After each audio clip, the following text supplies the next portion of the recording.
तो श्री राधे, श्री कृष्णा, जय श्री राम। कैसे हो मेरे भाइयों और बहनों? उम्मीद करता हूँ सारे अच्छे होंगे और जो पेपर लग गए हैं वो भी अच्छे गए हैं और अब जो जाने वाले हैं वो और भी अच्छे जाएंगे आपके।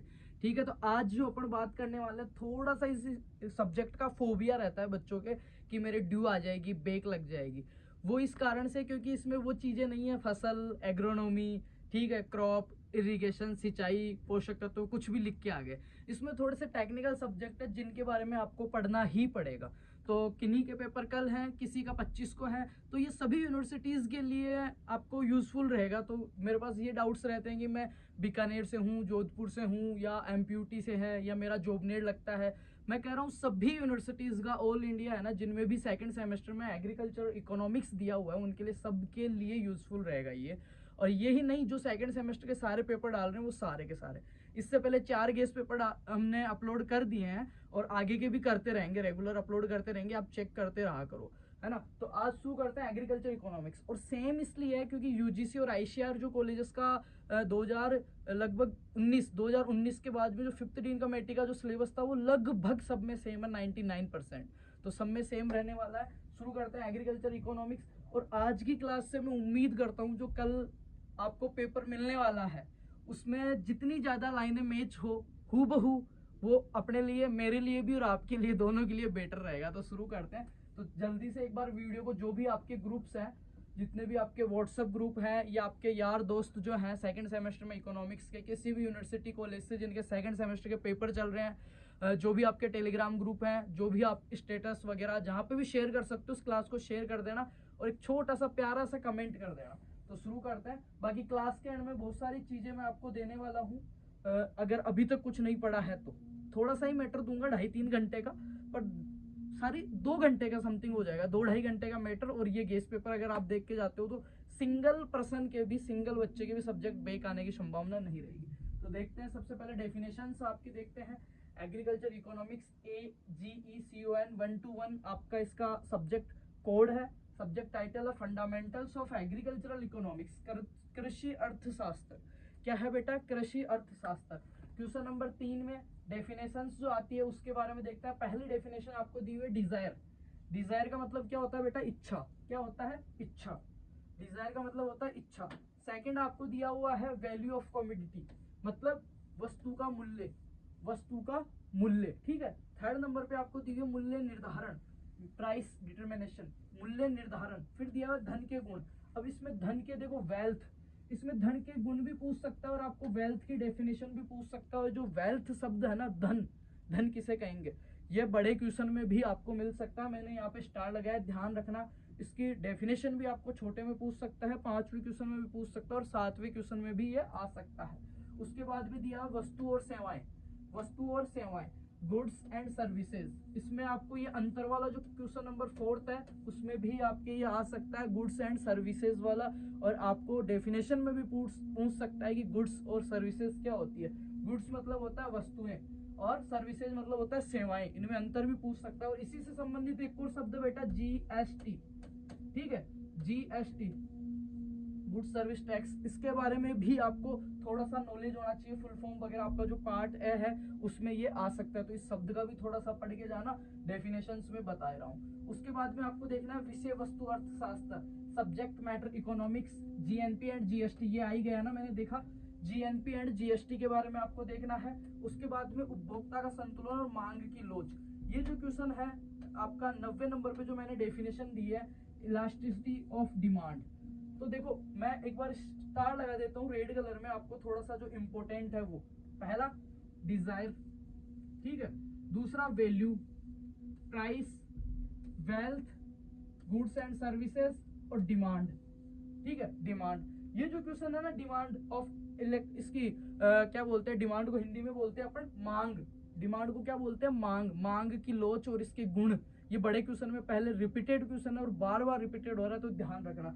ये मैंने बेटा आपको 9 डेफिनेशंस बताई है। उसके बाद में मेरे प्यारे बच्चों अगर देखते हैं अपन 4th क्वेश्चन, जो अंतर वाला क्वेश्चन है, उसमें है घटती सीमांत उपयोगिता का नियम और सम सीमांत उपयोगिता का नियम, law diminish marginal liquidity and law of equal marginal utility के अंदर आपको अंतर लिखना है। उसके बाद में आपको दिया हुआ है परिवर्तनीय अनुपात का नियम और पैमाने का प्रतिफल। सेकंड नंबर पे देखो सब्स्टिट्यूट्स एंड कॉम्प्लिटेंट्स में अंदर आपको अंतर दिया हुआ है।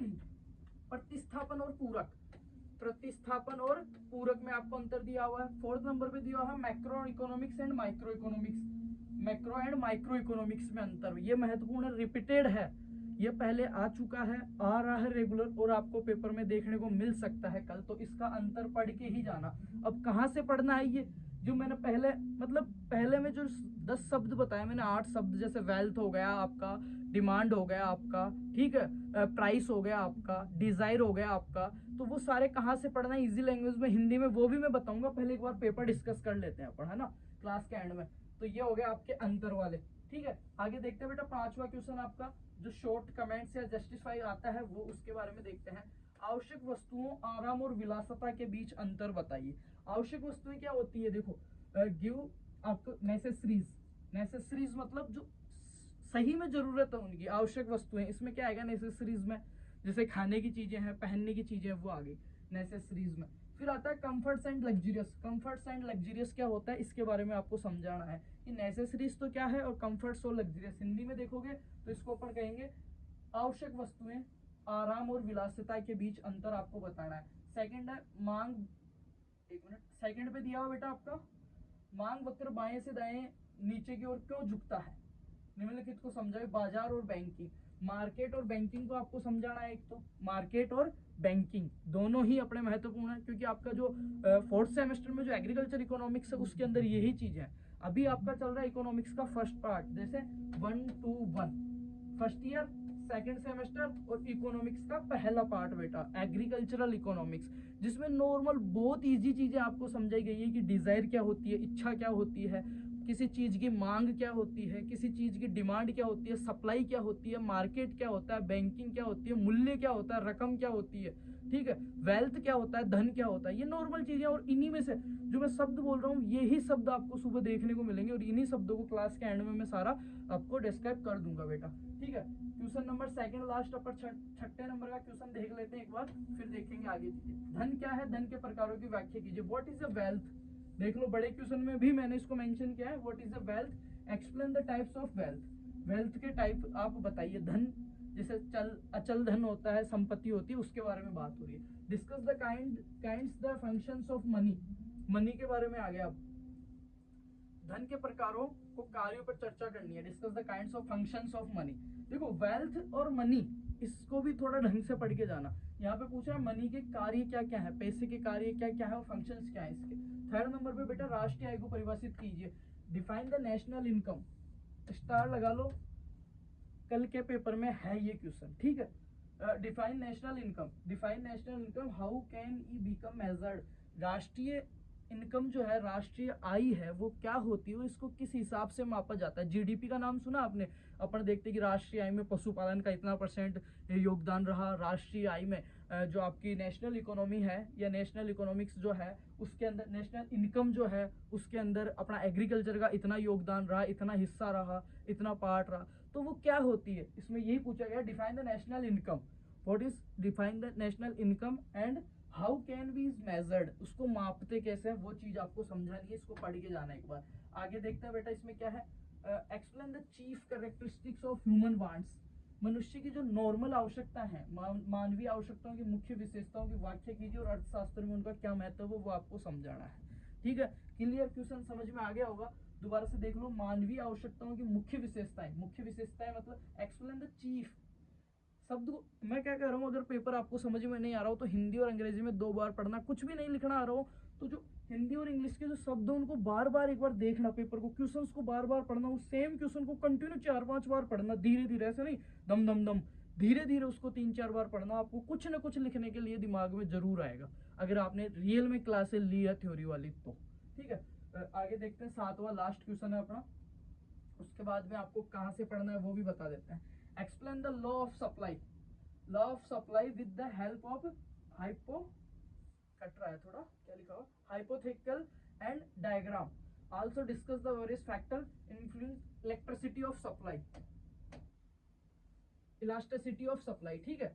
क्या करना है इसके अंदर, परिकल्पना और आरेख की सहायता से, परिकल्पना और आरेख के आरेख की सहायता से आपूर्ति के नियम की व्याख्या करनी है एवं आपूर्ति लोच को प्रभावित करने वाले कारकों पर चर्चा करनी है। आपूर्ति लोच, इलास्टिसिटी ऑफ सप्लाई, और एक हमने देखा तो ऊपर क्या, इलास्टिसिटी ऑफ डिमांड, दोनों चीज महत्वपूर्ण है, ठीक है। इलास्टिसिटी ऑफ सप्लाई के बारे में आपको चर्चा करनी है। नेक्स्ट है माल्थुनियंस जनसंख्या सिद्धांत का वर्णन करना है आपको। क्या करना है, माल्थुनियंस जो पॉपुलेशन थ्योरी है उसके बारे में आपको समझाना है। तो इसका मोटा मोटा, ज्यादा डीपली नहीं स्टडी कर सको इसके बारे में, तो थोड़ा बहुत तो आपको पता होना चाहिए कि ये क्या प्रोजेक्ट था, ठीक है। उसके बाद में घटती सीमांत उपयोगिता के नियम को बताइए और समझाइए। सीमांत उपयोगिता की कीमत के बीच में संबंध को स्पष्ट लाइए। सीमांत उपयोगिता घटती और बढ़ती, ठीक है। सीमांत उपयोगिता क्या कहेंगे, थर्ड नंबर पे है ना ये, state and explain the law of diminishing marginal utility. Marginal utility के बारे में आपको समझाना है। फोर्थ है करों का अर्थ और वर्गीकरण को समझाइए। State and explain the marginal and classification of the taxes. Tax जो होते हैं आपके, उनके बारे में आपको समझाना है। तो ये तो हो गया आपके बड़े क्वेश्चन में, मैंने 4 ऐड किए हैं। और आपका जो शंकर लाल स्वामी, SL स्वामी सर, उन्होंने भी बहुत हेल्प की हमारी टाइपिंग वगैरह में, क्योंकि टाइपिंग वगैरह करने में मेरे को थोड़ा प्रॉब्लम रहती है ना, याद वगैरह नहीं रहते मेरे को, और टाइपिंग में जोर आता है, सीधी बात बताऊं। इसीलिए बहुत सारे बच्चों के कई बार मैं रिप्लाई देना भूल जाता हूँ कि उनसे बात करेंगे, पर मैसेज टाइपिंग करने में बहुत बड़ा, उनकी स्टोरी जब पढ़ते हैं तो उनको बहुत बड़े तरीके में ही समझाना पड़ता है, तो इतना टाइपिंग करना, ठीक है। तो ये तो हो गई बात। अब एक बार मैं थोड़ा सा महत्वपूर्ण चीजें दोबारा से रिवाइज करवा देता हूँ आपको। पहली चीज है गुड्स, ठीक है, वस्तुएं, इसमें आगे होगी वस्तु, आगे ना गुड्स, क्या है, गुड्स। उसके बाद में बेटा सर्विसेज, वांट्स, एक होता है वांट्स, इच्छाएं, ठीक है, वांट्स, ओके। उसके बाद में होती है, सॉरी, वांट्स होती है आवश्यकताएं। वांट्स मतलब होता है आवश्यकताएं बेटे, क्या होती है, आवश्यकताएं। और डिजायर मतलब होता है इच्छाएं, ठीक है। और इसमें महत्वपूर्ण जो शब्द है एक और, वो आप देख लेना, प्राइस। प्राइस और यूटिलिटी। प्राइस और यूटिलिटी, प्राइस का मतलब होता है आपका, अगर अपन बात करें प्राइस की, तो प्राइस का मतलब होता है कीमत। हिंदी में अगर क्या कहेंगे अपन इसको बेटा, कीमत। और यूटिलिटी को कहेंगे उपयोगिता। उपयोगिता, राइटिंग थोड़ी मेरी गंदी है, समझ लेना। उपयोगिता और कीमत के बारे में आपको पढ़ना है। उसके बाद में हमने दे दिया, हाँ एक और देना, मोनोपोली मार्केट और ओलिगोपोली मार्केट। मोनोपोली मार्केट, और अंतर वाले क्वेश्चन में देख लेना ओलिगोपोली,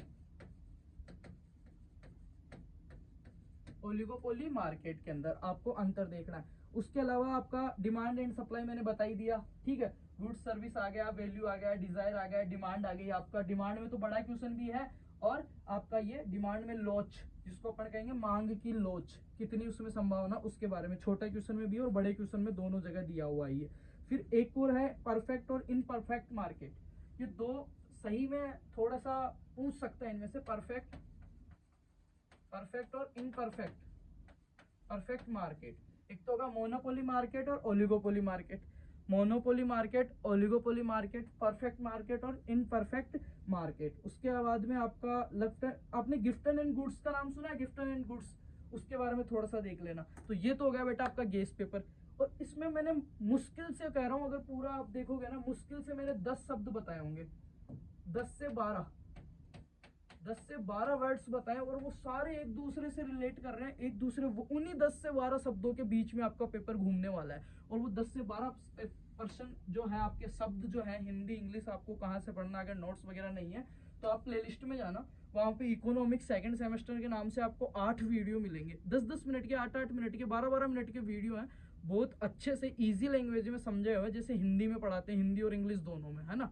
तो उन नोट्स की PDF टेलीग्राम ग्रुप में मैंने उस टाइम डाल दी थी जब हमने क्लासें की थी, पर सॉरी उस टाइम आप सो रहे थे, और हम भी आपको जगाना नहीं चाहते थे, क्योंकि आप बहुत मेहनत करके आए थे, फर्स्ट सेमेस्टर में आप पेपर दे के आए थे, है ना, तो बहुत मेहनत करके आए, तो अब उठना जरूरी हो गया आपका, क्योंकि अब आप एंड स्टेज पे हो, अभी नहीं उठोगे तो सो जाओगे आप, है ना। तो उठो, वो 8 से 10 लेक्चर है उसमें, क्योंकि इकोनॉमिक्स में टोटल आपके 18 से 20 टॉपिक दिए हुए हैं, उनमें से हमने 8 से 10 करवा रखे हैं। और ये जो शुरू के टॉपिक है ना, वो ही महत्वपूर्ण है बहुत ज्यादा, क्योंकि अगर ये शुरू के 8 से 10 टॉपिक्स में आपको ये शब्द डिजायर, वैल्यू, प्राइस, ठीक है, wealth, good service, GST, demand, customers, ठीक है, ये शब्द यूटिलिटी, प्राइस, वेल्थ, ये शब्द अगर आपको मालूम है ना तो आप अच्छा खासा लिख लोगे। जैसे ओलिगोपोली मार्केट क्या होता है, ठीक है, इनपरफेक्ट मार्केट क्या होता है, वो सारी चीजें, गुड्स एंड गिवन क्या है, वो सारी चीजें आपको तो वहां से मिल जाएगी। तो उनका जो लिंक है उस क्लासेस का, 8 क्लासेस का, वो मैं डिस्क्रिप्शन में दे रहा हूँ। इस वीडियो के नीचे आप टाइटल पे क्लिक करोगे तो नीचे भी लिंक मिल जाएगा। वहां पे अगर आपको नहीं मिल रहा है तो आप थोड़ा सा ऐसे स्क्रॉल करोगे, आप प्लेलिस्ट में जाओगे, वहां पे आपको आराम से मिल जाएगा, येलो येलो कलर का थंबनेल मिलेगा। अगर वहां पे भी आपको नहीं दिख रहा है मेरे प्यारे बेटे, मेरे चांद, तो आप क्या करना, और स्क्रॉल करना, कम्युनिटी में भी मैं शेयर कर दूंगा एज ए पोस्ट उसको। बाकी आपकी इतनी सी जिम्मेदारी बनती है, अगर मैं इतना कर रहा हूँ आपके लिए, तो इस वीडियो को जितने भी आपके क्लासमेट्स हैं, जितने भी आपके कॉलेजेस के ग्रुप हैं, एक बार सब के अंदर शेयर कर दो। और बाकी सभी को बेस्ट ऑफ लक है, अच्छे से अच्छा लिख के आया करो। आगे कौन सा पेपर है वो मेरे को कमेंट करके बता देना, और पीछे वाले पेपरों में क्या सीन रहा है वो सबको पता है, किसी को कहने की जरूरत नहीं है। एक पेपर में थोड़ा सा कम मिला था, जिसमें मैं कह सकता हूँ 65% के समथिंग मैच हुआ था।